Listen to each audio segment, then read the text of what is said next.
वह खौफनाक रात। एक सर्दियों की रात, रोहन अपने दोस्तों के साथ एक सुनसान गांव की ओर जा रहा था। गांव के बारे में कहा जाता था कि वहां एक पुराना उजड़ा हुआ घर है, जहां कई सालों से कोई नहीं गया था।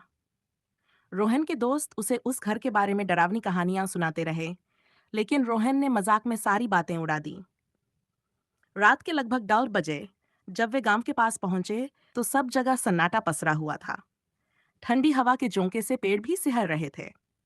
दोस्तों ने मजाक में रोहन से कहा, अगर तुम इतने ही बहादुर हो तो उस पुराने घर में जाकर देखो। रोहन, जो खुद को साबित करना चाहता था, हिम्मत जुटाकर उस पुराने घर की तरफ बढ़ा। घर के दरवाजे की चरमराहट से ही डर का एहसास हो रहा था।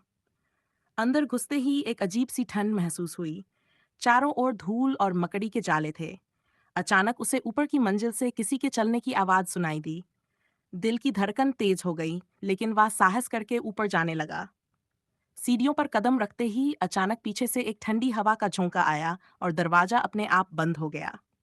रोहन ने पलटकर देखा, कोई नहीं था। वह डर के बावजूद ऊपर पहुंचा। ऊपर एक कमरा था जिसका दरवाजा धीरे धीरे खुल रहा था। जैसे ही वह दरवाजे के पास गया, अंदर से एक तेज चीख सुनाई दी। रोहन का दिल जोर से धड़कने लगा। उसकी सांसें तेज हो गईं। उसने दरवाजा खोला तो देखा कि कमरे में एक पुराना जूला हिल रहा था, पर वहां कोई नहीं था।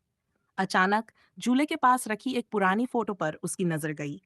फोटो में एक महिला और उसके बच्चे की तस्वीर थी, लेकिन जैसे ही उसने ध्यान से देखा, तो महिला की आंखें फोटो से बाहर निकलकर उसकी ओर घूरने लगीं।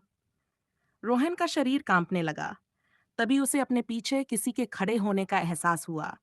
वह घबराकर पलटा, लेकिन वहां कोई नहीं था। हिम्मत टूट चुकी थी। रोहन ने दौड़कर बाहर जाने की कोशिश की, लेकिन घर का दरवाजा बंद हो चुका था। वह जोर जोर से चिल्लाने लगा, मुझे बाहर निकालो। लेकिन कोई आवाज नहीं आई। तभी पीछे से वही चीख फिर गूंजी और उसकी आंखों के सामने अंधेरा छा गया। अगली सुबह रोहन के दोस्त जब उसे ढूंढने आए, तो उन्होंने उसे घर के दरवाजे के पास बेहोश पाया। जब उन्होंने उसे होश में लाया और पूछा कि क्या हुआ, तो रोहन ने कांपती आवाज में बस इतना कहा, वह वह अभी भी वहां है। उस दिन के बाद से रोहन कभी उस गांव का नाम भी सुनना नहीं चाहता था।